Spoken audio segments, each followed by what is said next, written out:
And welcome back to Wave Country. I'm Myra Ansari in for Don G today. So really excited to have a author here with us who has deep connections to Kentucky. And he wrote a book called The Harlan Renaissance. Joining me now is Dr. William Turner. Thank you so much for coming here today. Welcome back to Kentucky. You're now living in Houston, Texas. That's so right. I'm sure it's good to be back to the bluegrass. Yeah, always good to come back home. And I have many friends and relatives with whom I grew up in Harlan County, who live in Jefferson County, who live in Louisville. Yeah. So I'll get to see some of them this weekend. I came today to do a book signing tonight at Carmichael's. Lovely bookstore. Yeah. Okay, so you're the fifth of 10 children, and from Harlan. Yeah, I grew up in a town called Lynch. Lynch, okay. Which is in Harlan County. Harlan County. So tell us about, you wrote about the history of that area and your Right. family's connection to it all, and you have a family deep rooted in coal mining. Right.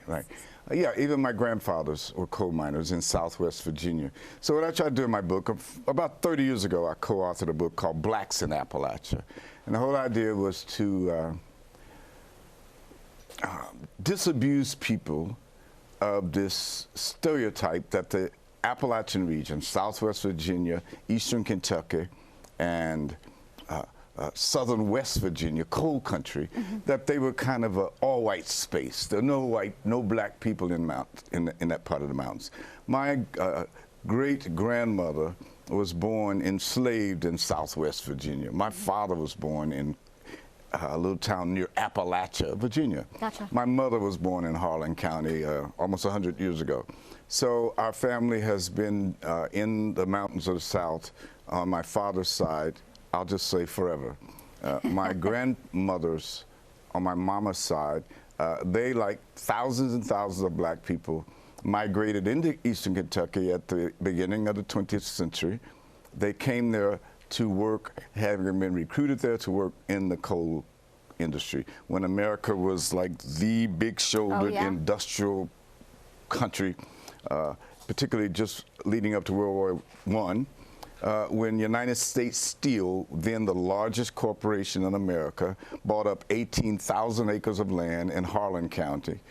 And they went around the South and they recruited all these black people. And then they went into Ellis Island and waited for people to come from Eastern Europe and from Italy and from Spain, for that matter, from Czechoslovakia, from Hungary, lots of places, so that they all kind of met up in this little town. So you wanted folks to know this history, so you wrote this book. When did you start writing it? How long did it take you to write this? And tell us about the book. I worked on it deliberately, purposefully, in the last 5 years, probably, since 2017, I would say.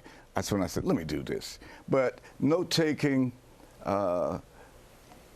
research back and forth, interviewing people, all of that stuff you don't see took place over about a 25-year period. Wow. I worked on lots of articles, and so a lot of what I put together under between two covers has been published in other places. I just kind of redid them. So yeah, it's been a long work of love. Yeah. So this is basically the stories of that area back then. And tell us what the book is all about.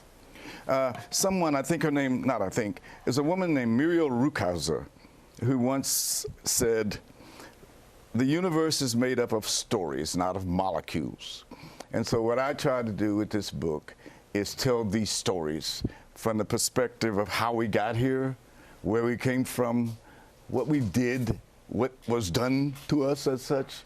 And then when the coal mining industry began to constrict, I told the stories of where did people go? Yeah. And why did they go? What did they do in Cleveland and Dayton and Columbus and Cleveland and all of these promised lands to which they started moving when I was born 75 years ago? And so I also wrote in my book about, well, who's left? There are probably more people in this building right now than in, seriously. And you'd be surprised how in the mid-40s when I was born, Harlan County And in addition to it, Pike County had a greater percentage of African Americans than Jefferson County. Really? Yes. And as well, it had a greater percentage of African Americans than Fayette County. When I first went to the University of Kentucky in 1965, first thing I did is I called my mom. I said, these people keep saying to me, I didn't know there were any black people in Eastern Kentucky. I didn't know there were black people in Harlan. And my response always was, I've never been to a space that lacked black people like this, because I had grown up in Harlan County. And as I mentioned earlier, there was all this in-migration prompted by the coal companies who went and recruited people. So that I grew up around people in Harlan County, in my little town, named Lynch. By the way, Lynch was the name of the President of the United States Steel. I always get asked, why is it named Lynch? I say, not about that, don't worry. But there were, when I was born there in the mid-40s, in Lynch alone, there were 38 different nationalities. Wow. So that right now, for example. So you would have known in this small community. Yeah, you'd be surprised. Yeah. I mean, now I live in Houston, where they lay claim to being the most diverse city in America. And it is. It's the most diverse city in the world. But for that matter, relatively speaking, I grew up in the most diverse city in the world, in Harlan County, because there were people from all over Eastern Europe that had come there. That's interesting. After these same kind of jobs that my grandmother, who went to the 2nd grade. And so when people were migrating around after Reconstruction, in the 1880s and 1890s, my grandmother was offered a job by somebody she never knew to come and be a domestic in the home of one of the bosses of the coal mine in Benham, Kentucky. So she arrived there in 1918, and by 1924, she had given birth, she and my grandpapa, to my mama and her 2 sisters. And so that was a story. My book is not an autobiography. It's a kind of a group biography. Gotcha. Because just stories of different people I can call people right here in Louisville. One of my dearest friends is an attorney here named Aubrey Williams. Lots of people know Aubrey. Yeah. Aubrey and I grew up together. There were like 14 in his family, and they had the same background as we had. Yeah. So you're going to be at Carmichael's bookstore tonight, right? Tell us about the event that you have there tonight. Thanks to Gil Holland, the businessman here in Louisville, Gil and I have gotten to know each other because Gil's grandfather was the first company doctor of United States Steel in Lynch. Gil's father was born in Lynch. And so he introduced us to some people at Carmichael's, and I've been going all around since mid-August talking about my book.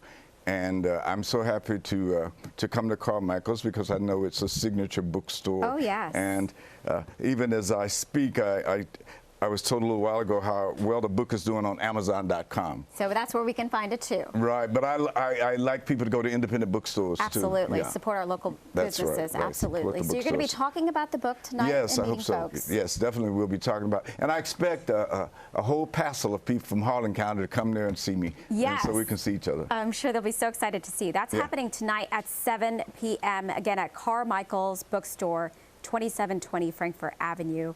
And masks are required. But I went on Carmichael's bookstore.com earlier today to check out the information. They have it on their website, so that's where folks can find out more and a little bit more about you too. Thank you so much. Thank you so much for joining us here on My Wave pleasure. Country. It was very nice to meet you. Appreciate the opportunity to be with you, Maria. All right.